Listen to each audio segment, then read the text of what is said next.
Hello everyone, how are you?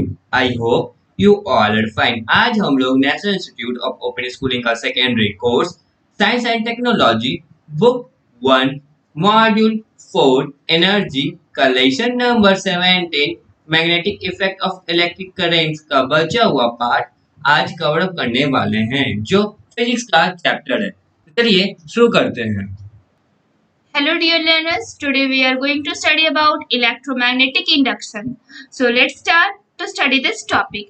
Previously in this lesson, we have seen that magnetic field is created when current flows through a solenoid, a cylindrical core of insulated copper wires. Do you think that the reverse should also be possible?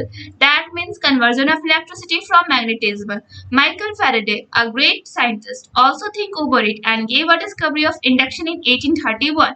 After several years of continuous experimentation, he discovered that if changes are brought about in the magnetic field, then electric current can be produced. If we rotate a coil of a good conducting wire between the poles of a magnet, then the number of magnetic lines of force associated with it are altered. Similarly, if a magnet moves within the coil, there is change in the same manner. When this occurs, current starts flowing in the coil. So, electromagnetic induction is the production of an electric current across a conductor moving through a magnetic field. Generators, transformers, some devices which works on this principle, etc. working on this principle. हम लोगों ने इस chapter में previously यह पढ़ लिया है, जो मैग्नेटिक फील्ड है वो क्रिएट होता है जब करंट हम लोग सोलेनॉइड से फ्लो करवाते हैं। एक सिलिंड्रिकल कोर जो कि हम लोग उसमें कॉपर वायर को इंसुलेट करते हैं।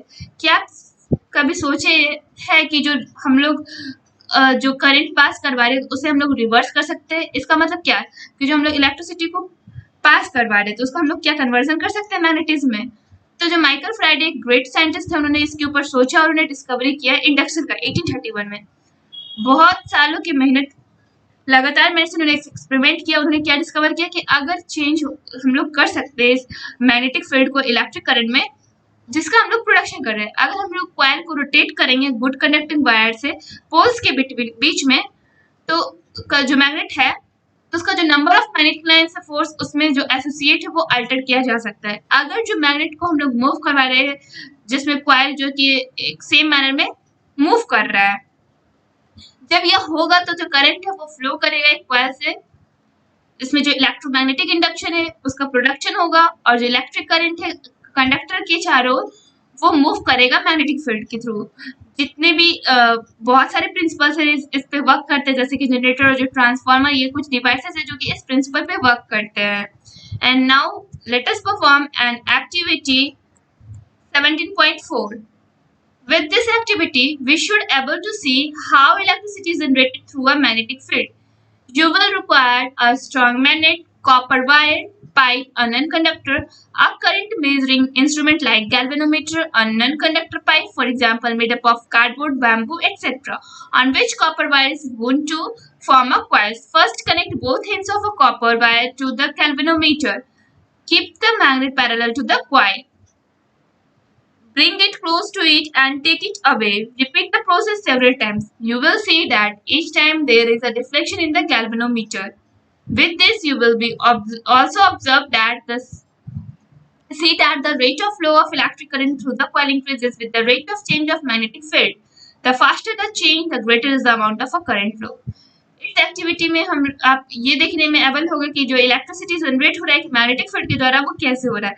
आपको इसके लिए क्या क्या सामान चाहिए? स्ट्रॉन्ग मैग्नेट चाहिए, कॉपर वायर चाहिए, एक पाइप जो कि नॉन कंडक्टर वो कंडक्ट नहीं करे इलेक्ट्रिसिटी, एक करंट मेजरिंग इंस्ट्रूमेंट जैसे कि गैल्वेनोमीटर चाहिए, एक नॉन कंडक्टर पाइप जो कि कार्डबोर्ड या फिर बैम्बू का बना हुआ होना चाहिए, एक कॉपर वायर चाहिए जो कि आप कॉइल्स की चारों ओर वाउंड कर सको। फर्स्ट आपको क्या करना है कि जो कॉपर वायर को गैल्वेनोमीटर से दोनों एंड को उससे अटैच करना है। उसके बाद जो मैग्नेट पैरेलल है कॉइल के उसे क्लोजर लाना है और उसके बाद उसको दूर लेके जाना है। तो इस प्रोसेस को आपको बहुत बार करना है। आप लोग देखोगे कि हर एक बार जो डिफ्लेक्शन हो रहा है गैल्वेनोमीटर में,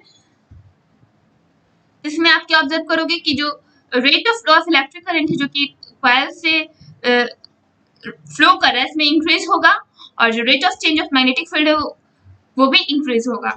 अगर आप फास्ट चेंज करोगे तो जो अमाउंट करंट फ्लो का वो भी ग्रेटर अमाउंट में चेंज होगा।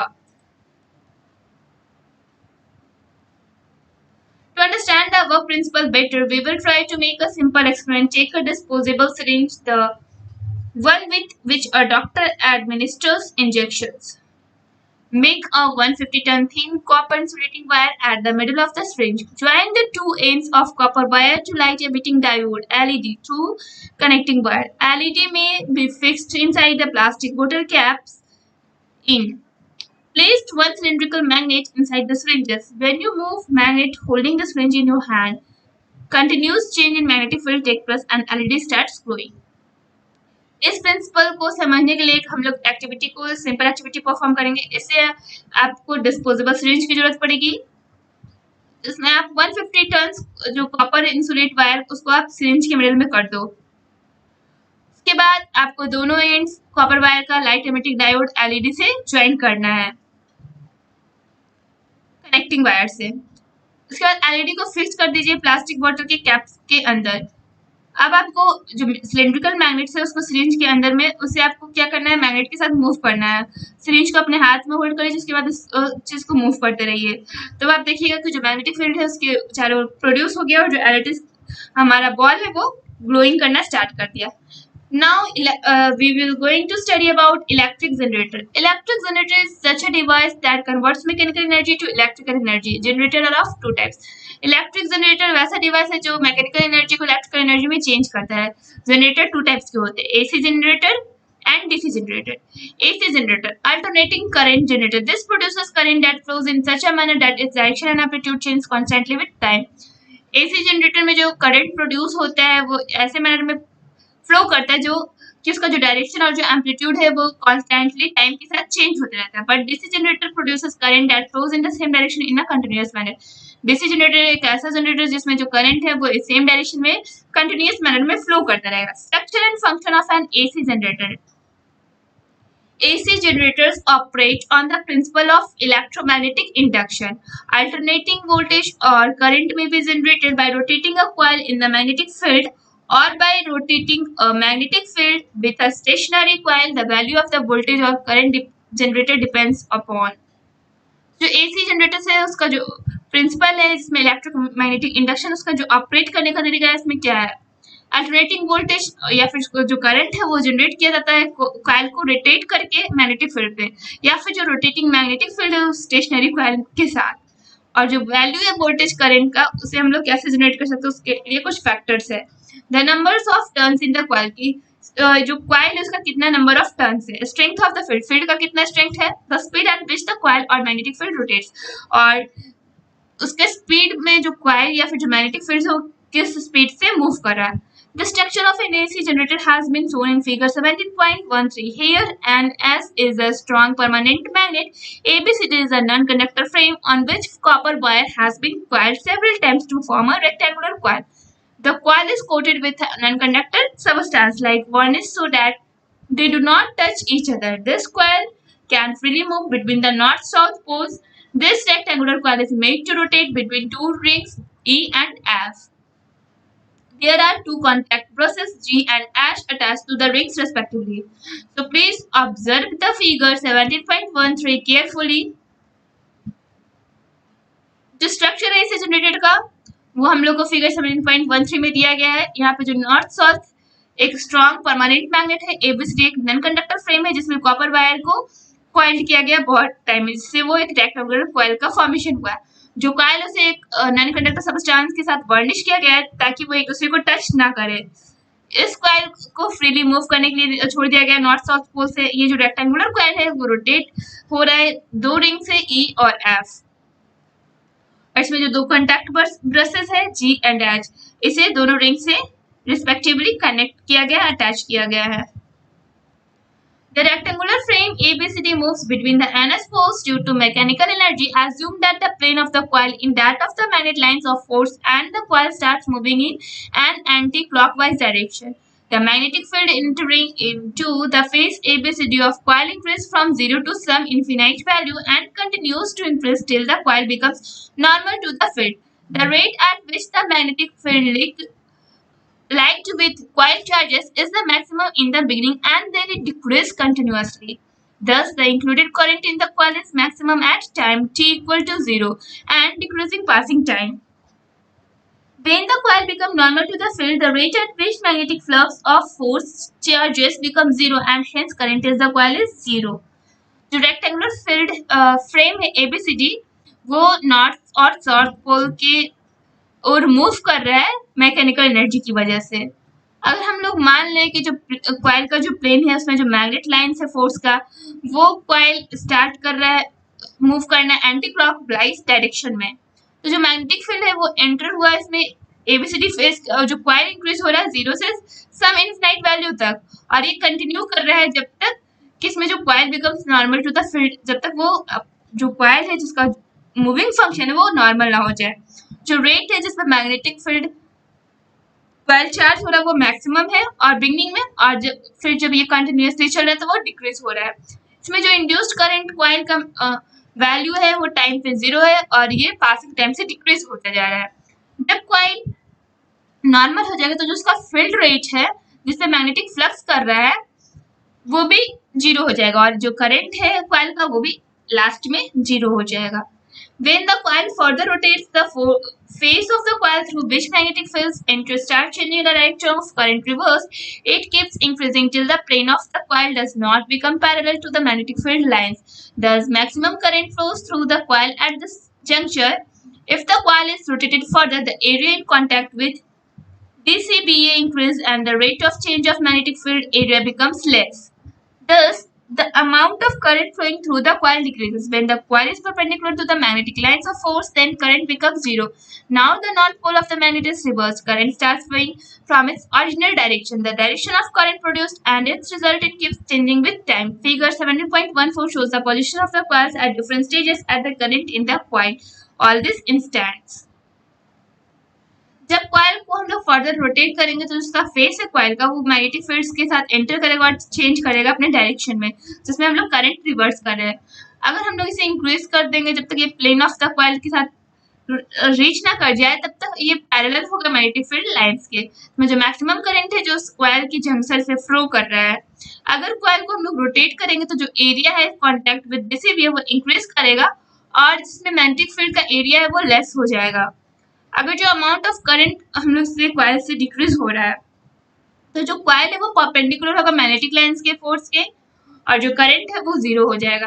अगर नॉर्थ पोल मैग्नेट को हम लोग रिवर्स कर दें तो जो करंट स्टार्ट कर रहा है फ्लो करना है तो इसका ओरिजिनल डायरेक्शन से, और ये जो डायरेक्शन है करंट प्रोडक्शन का वो हमेशा चेंजिंग करेगा टाइम के साथ। फिगर 17.14 शो कर रहा है position of the coil different stages पे इसमें जो करंट पास हो रहा है डिफरेंट स्टैंड पे। Now we are going to study about DC generator. This also works like the AC generator. There is just one difference in its structure. There is a half rectangular rings rather than E and F rings as in AC generators. The rectangular frame rotates and moves from a position parallel to the magnetic field to an upper one. The brush present creates a connection as electric current starts flowing. We can see thus that current flows in the same direction. तो जो work है AC generator DC generator उसी की तरह AC generator की तरह काम करता है। इसमें सिर्फ एक मेन डिफरेंस है स्ट्रक्चर में, इसमें जो हाफ रेक्टेंगुलर रिंग्स है जो ई और जो एफ है वो सिर्फ हाफ है, जैसे कि हम लोग ने एसी जनरेटर में देखा कि वो फुल था।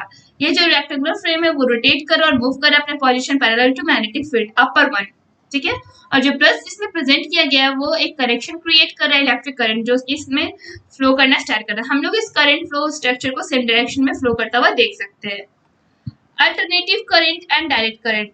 Before this, you have to observe carefully figure 17.15 DC generator. In household as well as industrial purposes, AC is widely used. The current that flows out from the switch points at home is AC. The current produced by the battery is DC. AC can be changed to DC and vice versa. To change AC to DC, a rectifier is used.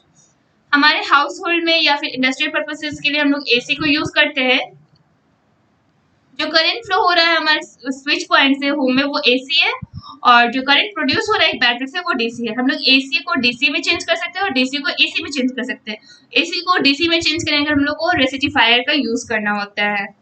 AC is transmitted from electricity generation centers to houses and industries to high voltage transformer setup transformers at very high voltage. At the site of delivery like houses and industries, the voltage is reduced with the help of a step down transformers. In this way, transmission cost is reduced as well as wastage of the energy is minimized. Transmission of DC causes the loss of a large amount of energy. Transformers cannot be used for DC. AC generators हम लोग transmit कर देते हैं electricity generation के लिए, जो इसका central houses या इंडस्ट्रीज है वो हाई वोल्टेज ट्रांसफार्मर या फिर सेटअप ट्रांसफार्मर के साथ वेरी हाई वोल्टेज में हमारे यहाँ आता है। ये जो साइट ऑफ डिलीवरी है जैसे हाउसेज और इंडस्ट्रीज में जो वोल्टेज है उसे हम लोग रिड्यूस करते हैं स्टेप डाउन ट्रांसफार्मर की हेल्प से। इस वे में जो ट्रांसमिशन हो रहा है इसका जो कॉस्ट है वो रिड्यूस है और इसका जो वेस्टेज एनर्जी का वो मिनिमाइज है। ट्रांसमिशन ऑफ डीसी, अगर हम लोग डीसी को ट्रांसमिट करते हैं तो उसका लार्ज अमाउंट ऑफ एनर्जी का लॉस होता है और जो ट्रांसफॉर्मर्स में वो डीसी को डायरेक्टली यूज नहीं कर सकता है। Devices like electric motor that work on AC are stronger than those that use DC.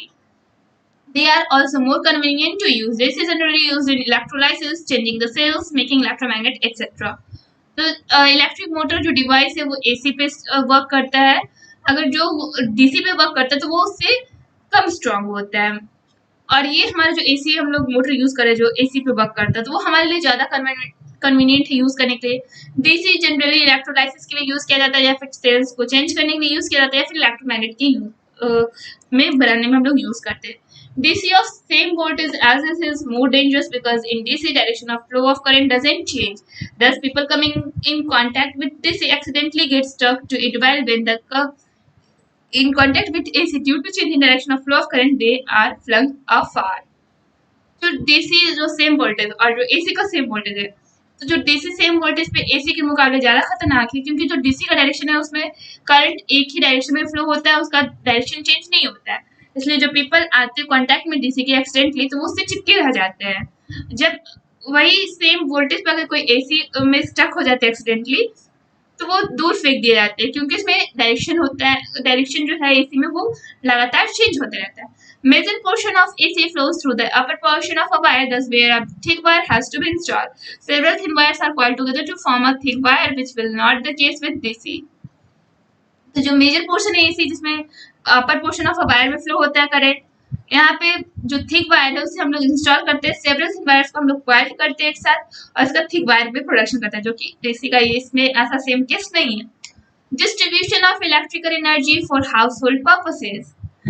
You may have seen huge electricity poles, transformers, wires, etc. around your houses. The production of electricity is done far away from cities at electricity generation electric centers. These power plants depend upon water, thermal energy, wind or geothermal power. Here electricity is produced usually at 11 kilowatt voltage or 50 hertz frequency. The system by which electricity is transmitted from such centers to the consumer can be divided into two parts: transmission system and distribution system. आप लोगों ने बहुत बड़े बड़े electricity poles देखे होंगे, transformers देखे होंगे, वायर्स देखे होंगे अपने घर के चारों ओर। ये जो प्रोडक्शन होता है इलेक्ट्रिसिटी का वो सिटीज से दूर किया जाता है इलेक्ट्रिसिटी जनरेशन सेंटर्स पे। जो पावर प्लांट्स है वो डिपेंड करते हैं वाटर, थर्मल एनर्जी, विंड और थर्मल पावर स्टेशन पे। यहाँ पे जो इलेक्ट्रिसिटी प्रोड्यूस होता है वो एजुअली 11 किलो वोल्टेज का होता है या फिर 50 इसका जो फ्रीक्वेंसी था वो 50 हर्ट्ज का होता है। ये जो सिस्टम है इलेक्ट्रिसिटी का ट्रांसमिशन का वो अपने कंज्यूमर तक 2 पार्ट्स में इसको पहुंचाते हैं, एक ट्रांसमिशन सिस्टम और दूसरा है distribution system. By using step up transformer voltage is converted transmission of electricity at the production center at the electricity generation center by using step up. The transformer voltage is converted from 11 kV to 132 kV. Then the electricity reaches at low power station through high tension wire. At lower power station, it again converted up to 3.3 kV by using step down transformer. In this way, by using step down transformer, electricity reaches at home at the value of 220 volt and 50 hertz. Hertz as it is unit of frequency. The number of cycles completed by AC in 1 second is called as its frequency. A frequency of 50 hertz means AC completes 50 cycles per second. This means AC flows in one direction 50 times while in the other again 50 times in electrical wires, bulbs and other electrical appliances. This means that a bulb lights up to 100 times and goes out 100 times in a second. But due to the lack of perception of such small intervals of time, a bulb appears to glow constantly. तो step up transformer voltage को use करने से हम लोग इसका transmission करते हैं electricity का कन्वर्ट करते हैं प्रोडक्शन सेंटर से। जैसे ही जो इलेक्ट्रिसिटी जनरेटर सेंटर है वहां पे वो स्टेप अप ट्रांसफार्मर को यूज करते हैं वोल्टेज को कन्वर्ट करने के लिए 11 किलोवाट से 132 किलोवाट तक। उसके बाद वो जो इलेक्ट्रिसिटी है वो लो पावर स्टेशन तक रीच करता है हाई टेंशन वायर के थ्रू। जब वो लोअर पावर स्टेशन में पहुंचता है तो उसे फिर से कन्वर्ट किया जाता है 3.3 किलोवोल्ट में by using step down transformer. इस तरीके से जो हमारा स्टेप डाउन ट्रांसफार्मर हम लोग यूज करते हैं, जो इलेक्ट्रिसिटी है वो हमारे गांव के घरों में 220 वोल्ट और 50 हर्ट्ज के पहुंचते हैं। हर्ट्ज जो है जो कि फ्रीक्वेंसी का यूनिट है। जो नंबर ऑफ साइकिल्स कंप्लीट किया जाता है एसी का 1 सेकंड में, उसे हम लोग फ्रीक्वेंसी बोलते हैं। फ्रीक्वेंसी का 50 हर्ट्ज का मतलब होता है जो एसी कंप्लीट कर रहा है अपना 50 साइकिल पर सेकंड। एक सेकंड में एसी कितना साइकिल कंप्लीट करता है? 50 साइकिल। इसका मतलब जो एसी है वो एक डायरेक्शन में फ्लो कर रहा है 50 टाइम्स में, और नेक्स्ट डायरेक्शन में वो 50 टाइम्स में इलेक्ट्रिकल वायर्स में मूव कर रहा है। और जो बल्ब है और जो अदर इलेक्ट्रिकल अप्लायंसेस है वो इस पे वर्क करता है। इसका मतलब जो बल्ब है वो 100 टाइम्स लाइट करता है और 100 टाइम्स वो सेकंड में गोज आउट होता है। बट हमारे लैक ऑफ परसेप्शन की वजह से जो हम लोग स्मॉल इंटरवल्स ऑफ टाइम को नहीं देख सकते, तो जो हमारा बल्ब है वो हमें ग्लो कॉन्स्टेंटली, मतलब कि वो हमें दिखता है कि वो कॉन्स्टेंटली जल रहा है, ग्लो कर रहा है। If the voltage of transformer is increased, then the current flow reduces in the same proportion. Thus, by using up transformers, we change electricity to higher voltage and reduce the current flow. By transmitting this low current, we reduce the losses occurred during the transmission. अगर जो voltage है transformer का उसे हम लोग increase करें तो जो करंट फ्लो हो रहा है उसका हम लोग रिडक्शन कर सकते हैं सेम प्रोपोर्शन में। हम लोग इसके लिए स्टेप अप ट्रांसफार्मर्स का यूज करेंगे। हम लोग इलेक्ट्रिसिटी को हायर वोल्टेज से रिड्यूस करेंगे करंट फ्लो का। ट्रांसमिशन जो हम लोग करें लो करंट को हम लोग रिड्यूस कर सकते हैं। और ट्रांसमिशन के दौरान the distribution system is the arrangement which provides power from substation to the consumer. It involves feeder distribution, sub-distributors, and servicemen. Normally, there are two types of distribution system: tree system, ring system. These days, mostly ring system is used. The arrangement of various component of ring system made distribution in shown in figure 17.7. जो distribution system उसका arrangement हम लोग को provide करता है power substation से consumer तक, involve करता है फीडर डिस्ट्रीब्यूटर्स और सब डिस्ट्रीब्यूटर्स और सर्विसमैन तक। Normally distribution system two types के, tree system and ring system, पर इन हम लोग मोस्टली रिंग सिस्टम को यूज करते हैं। जो अरेंजमेंट है various component of ring system जो कि फिगर 17.17 में शो किया गया है। Household circuits till the poles near our houses. Electricity reaches through the distribution system. Two wires from the poles come to our houses. Among these, one wire is called as phase while the other is called as neutral. In the phase wire, the voltage is 220 volt while in the neutral, the voltage is 0, same as that of earth. It is represented as N. Usually, the phase wire has a red colored insulation over it while neutral wire has insulation of any color other than red or green. Inside the houses, wiring is done in parallel mode such that when one lights an appliance in a room, it doesn't affect the strength of current in another room.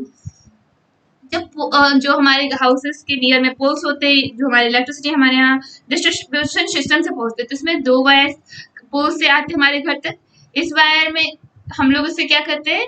Phase कहते हैं, और दूसरे wire को हम लोग neutral कहते हैं। Phase wire में वोल्टेज 220 वोल्ट का होता है और न्यूट्रल वायर में वोल्टेज 0 का होता है। ये सिर्फ अर्थिंग के काम का होता है। इसे हम लोग रिप्रेजेंट करते हैं कैपिटल एन से। अजवरी जो फेज वायर है वो रेड कलर का होता है इंसुलेशन किया हुआ, और जो न्यूट्रल वायर है उसका इंसुलेशन किसी भी कलर से हो सकता है अदर देन रेड और ग्रीन। रेड और ग्रीन को छोड़ के किसी भी कलर से हम लोग अजवरी न्यूट्रल वायर को इंसुलेट करते हैं।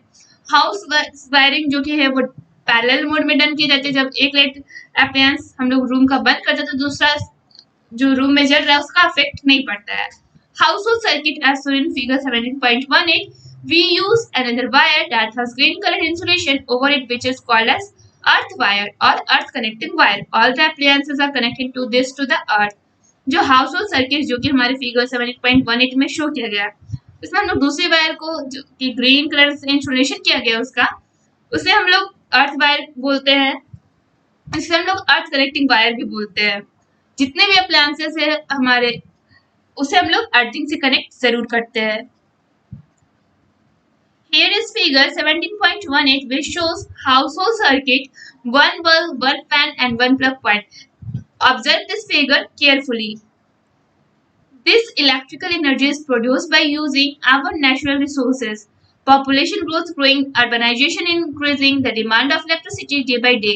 This is creating a pressure on our natural resources. Thus, it is important today that we use electricity judicially and not waste it in any way. तो ये जो इलेक्ट्रिकल एनर्जी प्रोड्यूस हो रहा है हमारे नेचुरल रिसोर्सेज को use करके, हमारा पॉपुलेशन ग्रोथ और हमारा जो अर्बनाइजेशन है, जो हमारा जो शहरीकरण हम लोग करते जा रहे हैं, वो डे बाई डे बढ़ते जा रहा है, तो इससे जो हमारा इलेक्ट्रिसिटी का डिमांड है वो भी बढ़ता जा रहा है और ये हमारे नेचुरल रिसोर्स पे प्रेशर डाल रहा है। तो हम लोग के लिए ये इंपॉर्टेंट है कि हम लोग इलेक्ट्रिसिटी को न्यायपूर्वक यूज करें और इसका वेस्ट नहीं करें। Precautions to be taken while using electrical energy. If electricity is used in a careful and safe manner, it is the largest and most convenient form of energy. If one uses it carelessly, it will become lethal. अगर हम लोग electricity को अच्छे से careful तरीके से safe manner में use करेंगे तो ये हमारे लिए सबसे बड़ा लार्जेस्ट फॉर्म ऑफ एनर्जी होगा, ये हमारे लिए सबसे सुविधाजनक एनर्जी होगा। अगर ऐसे हम लोग बेपरवाह होकर यूज करेंगे तो ये हमारे लिए खतरे का कारण बन सकता है। Before working with electricity, one must ensure whether it is AC or DC current. DC of same voltage of AC is more dangerous. अगर आप इलेक्ट्रिसिटी पे कोई भी काम कर रहा है तो उससे पहले ये इंश्योर होना चाहिए कि वो AC करंट है या DC करंट है, क्योंकि जो DC है वो सेम वोल्टेज AC से ज़्यादा मुकाबले में डेंजरस होता है। Do not touch electricity supply wires with your bare hands. One may even die due to shock from current. AC flings a person away while one gets stuck to a DC source. The main switch should be switched off in case of any accident. One must separate a person who has received a current shock with the help of a safe non-conductor, example, rubber, stick, shoes, gloves. Never touch such a person directly. तो आप लोग जब electricity supply को touch करते हो तो उसे कभी भी बेयर हैंड से मीन्स खाली हाथों से टच नहीं करना चाहिए। किसी की मृत्यु भी हो सकती है अगर वो एक करंट के शॉक में आ जाए। तो जो एसी है करंट वो पर्सन को दूर फेंक देता है, जबकि जो डीसी करंट है वो अपने अंदर पर्सन को स्टक करवा लेता है। जो मेन स्विच है उसे स्विच ऑफ करके ही काम करना चाहिए, और अगर जो पर्सन जिसे करंट शॉक लगा है तो उसे एक सेफ नॉन कंडक्टर की हेल्प से उसे टच करना चाहिए, एग्जाम्पल के लिए रबर, स्टिक और शूज और ग्लव्स। उस पर्सन को डायरेक्ट टच नहीं करना चाहिए। Never use water to extinguish fire cause due to electrical spark. अगर आग लगा है इलेक्ट्रिकल शॉक की वजह से तो उस पर पानी कभी नहीं डालना चाहिए। Always ensure that the main supply is switched off before working on electric circuits. Use rubber gloves, shoes and separate device when it is necessary to work on live circuit. हमेशा इंश्योर कर लें कि जो main supply है उसका switch off कर दिया जाए इलेक्ट्रिक सर्किट्स पे वर्क करने से पहले। हमेशा रबर ग्लव्स, शूज और सेपरेटर का यूज करना चाहिए अगर वो आप लाइव सर्किट करंट पे वर्क करने जा रहे हो तब। In household wiring, always use good quality wires, proper thickness and insulation. All the materials should be ISI marked. Connectors should be tight and joints should be covered with insulating tapes. Ensure that the safety measures of earthing and fuse are properly done in your household electrical circuit. तो आप जो भी household wiring में wire लगवा रहे हो तो वो गुड क्वालिटी का होना चाहिए, उसका प्रॉपर थिकनेस होना चाहिए इंसुलेशन का, जितने भी मटेरियल्स हो वो ISI मार्क्ड के होने चाहिए, कनेक्टर्स को टाइट होना चाहिए और वे दूसरे से ज्वाइंट होने चाहिए इंसुलेटिंग टेप से। और ये भी इंश्योर करना चाहिए कि जो सेफ्टी मेजर है अर्थिंग का या फिर फ्यूज का वो प्रॉपर्ली डन होना चाहिए अपने हाउसहोल्ड इलेक्ट्रिकल सर्किट में। Ensure that the miniature circuit board MCB is there or at least a fuse wire of appropriate load capacity is present. आपको ये इंश्योर करना चाहिए कि जो मिनिएचर सर्किट बोर्ड है उसे आप वहां पे लगाए या फिर एटलीस्ट आपको फ्यूज वायर का appropriate load capacity के तरीके से यूज करना चाहिए। All switches can be switched off by simply closing the single large main switch so that current flow of all appliances is cut off in the emergency. जितने भी switches हो वो simply एक सिंगल स्विच को of करने से जितने भी आपके घर के स्विच है वो ऑफ हो जाने चाहिए, क्योंकि इमरजेंसी के केस में ये बहुत ही हेल्पफुल होता है। Accidents caused by electricity. You may have often heard that several dangerous accidents may occur due to electricity at homes or industries. Such accidents by electricity occurs due to the following reasons: leakage of current, short circuit, overload. आप लोगों ने बहुत सारे dangerous accidents के बारे में सुन रखा होगा कि जो कि इलेक्ट्रिसिटी की वजह से हुआ है, या तो घर में हुआ है वो चीज़ या फिर इंडस्ट्रीज में। ऐसे जो एक्सीडेंट है वो इलेक्ट्रिसिटी के कारण हुए हैं, तो कुछ उसके रीजन है जैसे कि लीकेज ऑफ करंट, कहीं करंट का लीकेज हो रहा है या फिर शॉर्ट सर्किट हो गया या फिर ओवरलोड हो गया। Leakage of current, Often due to continuous flow of electric current, the insulation over wires get affected and is scraped off and the wires are left bare. Current leakage occur through such bare wires. Often these bare wires in contact with a metallic surface increase its voltage to that of the main source. The surface of the metal if comes in contact with earth or lost current flow into the earth. When a person touches such appliances gets a severe shock. अगर किसी wire से continuous flow हो रहा है electric current का जो insulation है wire का वो अफेक्ट हो गया या फिर स्क्रैप्ड ऑफ हो गया जो वायर से वो बेयर हो गया मीन्स उसका जो इंसुलेटिंग प्रॉपर है किसी भी कॉपर वायर का जो इंसुलेटिंग है वो हट गया हो किसी भी तरीके से उसका जो करंट लीक हो रहा है उससे ठीक है तो अगर कोई भी वो जो वायर है वो किसी भी मेटेलिक सरफेस के टच आ गया तो उसमें जो वोल्टेज है मेन सोर्स है उस पर ज्यादा असर पड़ जाता है तो जो सरफेस है मेटल का अगर वो अर्थ से कनेक्ट हो तो वो करंट फ्लो होगा अर्थ में और जब पर्सन उसके टच में आएगा तो उससे एक बड़ा सा झटका लगेगा short circuit if somehow the main and neutral wire come in contact with each other there is a sudden huge spark that takes the form of fire तो शॉर्ट सर्किट में क्या होता है कि अगर जो मेन वायर और जो न्यूट्रल वायर है किसी भी कारणवश गलती से कांटेक्ट में आ गया तो उससे बहुत बड़ा स्पार्क होगा और उसमें आग भी लगने का खतरा होता है overload if several appliances are connected to the same circuit there is an overload in the circuit the value of current flow goes above the required value of the circuit at this juncture the wire falls to bear the load of electric current this is called overloading household appliances are connected parallel to each other in the circuit the greater the amount of resistance the source would take more of current. You may have seen that during summer when the demand on electricity increases, transformers often burn due to extra load. अगर several appliances आप connect करेंगे same circuit से तो वहां पे overload हो जाएगा circuit में और जो वैल्यू है करंट फ्लो का वो सर्किट पे अफेक्ट करेगा और इस जंक्शन पे जो वायर है वो उस लोड को सहने में फेल हो जाएगा और इसे ही हम लोग ओवरलोडिंग बोलते हैं हाउस होल्ड अप्लायंसेस हम लोग पैरेलल में कनेक्ट करते हैं सर्किट में और जो ग्रेटर अमाउंट रेजिस्टेंस का होगा सोर्स से हम लोग ले रहे हैं वो ज्यादा करंट लेगा आप लोगों ने देखा होगा गर्मियों के टाइम में कि जब इलेक्ट्रिसिटी का डिमांड इंक्रीज होता है तो ट्रांसफार्मर है वो जल जाता है एक्स्ट्रा लोड की वजह से safety devices used in electrical current electrical circuits electrical fuse a piece of wire made of lead and tin alloy is used in making fuse it have its melting point lower and high resistance than that of electrical wire. Due to this, if current in a circuit increases above a particular point, the fuse wire gets heated and burns out. Due to this, the whole circuit is saved from burning. The fuse wire is connected to the main source in series. As well, 5 ampere fuse is used for household appliances, while 15 ampere fuse is used for power circuits. 15 ampere fuse wires are thicker than 5 ampere fuse wires.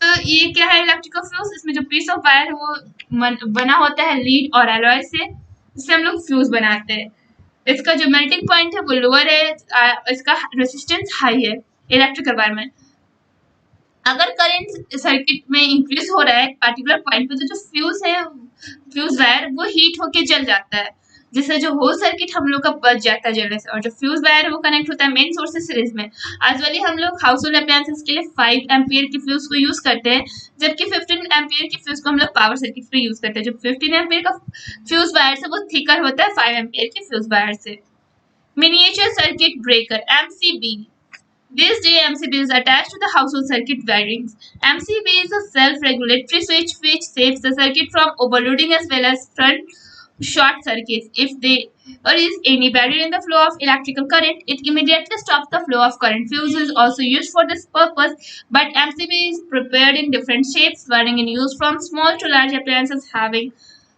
saving them from high voltage. तो इन दिनों हम लोग MCB को attach करते हैं house hold circuit wiring से MCB एक self regulatory switch है जो कि हमारे सर्किट को सेव करता है ओवरलोडिंग से साथ में शॉर्ट सर्किट होने से बचाता है अगर कोई भी बैरियर जिसमें इलेक्ट्रिसिटी करंट का फ्लो हो रहा है तो वो इमीडिएटली स्टॉप कर देता है फ्लो ऑफ करंट और जो फ्यूज है हम लोग उसे हम लोग MCB के लिए किस पर्पज से यूज करते हैं तो इसको हम लोग पर्पज से यूज मेनली इसलिए करते हैं कि जो इसका शॉर्ट सर्किट है उससे हम लोग को बचा सके और जो ये हम लोग डिफरेंट शेप्स का ये MCB बनता है साथ में ये स्मॉल से लार्ज अप्लायंसेस के लिए हम लोग अलग अलग MCB मिनिएचर सर्किट ब्रेकर को यूज करते हैं earthing of electrical appliances Leakage of electric current in electrical appliances can harm us and may get electrical shock by touching them. Thus, as a precaution, there is another wire other than phase and neutral which is called as earth wire. The metallic end of all appliances is connected to one end of this wire and the other end is attached to a copper plate and buried deep in a ground. Thus, the body of all electrical appliances is one of the same potential difference as that of the earth. तो जो electric current का कभी leakage होता है तो उसमें जो electric appliances है उससे हार्म हो सकता है या फिर उसमें जो इलेक्ट्रिक शॉक है उसमें हम लोग टच हो जाए तो हम लोग को लग सकता है। तो इसके प्रिकॉशन के लिए हम लोग एक और वायर का यूज करते हैं फेज वायर और न्यूट्रल वायर के अलावा, वो है अर्थ वायर। इसका जो मेटालिक एंड होता है जितने भी अप्लायंसेस को वो कनेक्ट होता है एक एंड इस वायर से और वो दूसरा जो एंड है वो कॉपर प्लेट से कनेक्टेड होता है जो कि हमारे ग्राउंड के डीप में ब्यूटेड होता है। ये जो बॉडी है जितने भी इलेक्ट्रिकल अप्लायंसेस के वो उसका सेम पोटेंशियल डिफरेंस होता है अर्थ में भी और ऊपर भी। If ever we come in contact with electrical current the path of earthing would be shorter than the through our bodies and thus we would be shaped as current would flow through the alternative earth pathway rather than through our bodies। अगर हम लोग कभी भी गलती से electrical जो earth wire है electrical current में फ्लो हो रहा है हम लोग उसके कांटेक्ट में आ जाते हैं तो वो अपना पाथ चेंज कर लेता है, वो अल्टरनेट पाथ को चुन लेता है, हमारी बॉडी से वो रन नहीं करता है बल्कि वो अर्थिंग वायर से चला जाता है, इससे हम लोग सेफ हो जाते हैं। Now based on your understanding try to solve in text question 17.3।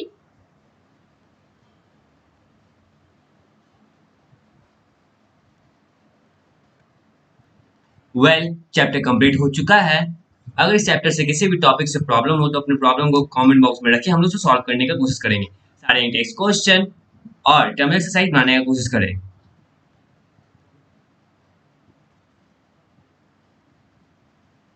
ये रहा terminal exercise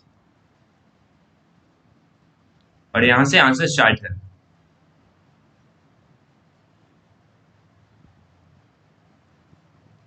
thank you everyone.